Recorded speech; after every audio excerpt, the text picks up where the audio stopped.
مدارس کی حفاظت یہ اسلام کی حفاظت ہے۔ کیوں؟ مسجد اور مدرسہ یہ اسلام کی عماج گاہ ہے۔ رسالت مآب کی جو مسجد ہے، مسجد نبوی، وہی مدرسہ ہے نا، اور وہی مسجد ہے۔ اب مسجد اور مدرسہ ملحقہ ہے، بالکل ساتھ، ایک دیوار کا فاصلہ بھی نہیں، اب تو وہ بھی ختم ہے، ایک ہی جگہ میں ہے۔ آؤ صحیح بخاری کھولیں، جلد اول کھولیں، اور نہیں تو کتاب الصلاۃ کھول لیں۔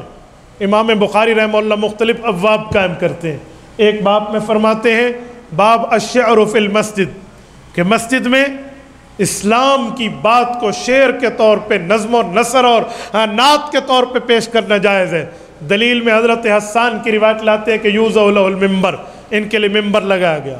نمبر 2، ایک اور باب قائم کرتے ہیں امام بخاری رحمہ اللہ، صحیح بخاری میں روایت لائے الحراب فی المسجد، کہ مسجد جنگی تربیت گاہ ہے، کفار سے، دشمن سے کیسے نپٹا جائے گا اس کی ترتیبیں رسول اللہ صلی اللہ علیہ وسلم نے صحابہ کرام کو سکھائی ہیں۔ اور حبشیوں کے وہاں نیزہ زنی کی روایت ہم عائشہ رضی اللہ عنہ سے لائے ہیں۔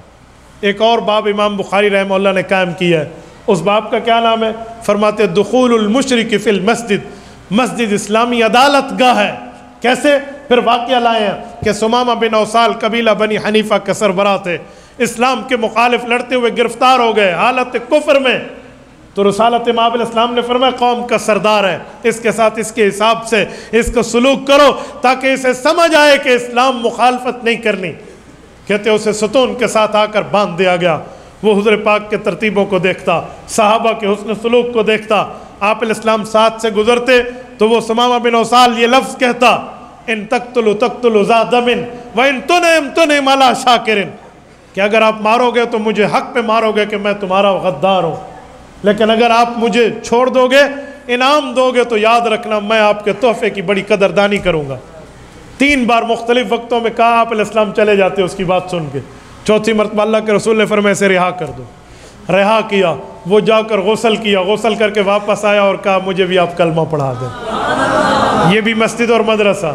4تھے نمبر پہ امام بخاری ایک باب لائے ہیں، باب الخوخۃ فی المسجد، مسجد میں کھڑکی رکھنا، دروازہ، چھوٹا دروازہ، لٹل ڈور رکھنا جائز ہے یا نہیں، یہ مسئلہ دیا ہے۔ صحابہ کرام کے زمانے میں یہ ترتیب ہوتی، حضور پاک علیہ الصلوۃ والسلام کی موجودگی میں گھروں کے وہ دروازے جو مسجد کے پڑوسی تھے، انہوں نے گھروں کے 2 دروازے بنائے ہوئے تھے، ایک ان کے بازار میں کھلتے، ایک مسجد میں کھلتے۔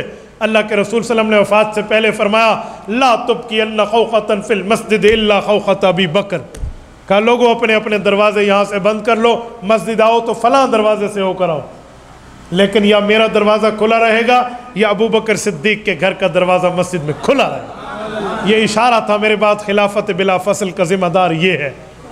اب یہ 4-5 ابواب میں نے پیش کیے ہیں، ثابت کیا کرنا چاہتا ہوں؟ بتانا چاہتا ہوں کہ مسجد اور مدرسہ اسلام کی تقریر کی جگہ ہے، مسجد اور مدرسہ اسلامی عدالت گاہ ہے، مسجد اور مدرسہ خلیفہ وقت کی اسمبلی ہال ہے۔ پتہ چلا ایک مسجد اور مدرسے کا تحفظ پورے اسلام کی عمارت کا تحفظ ہے۔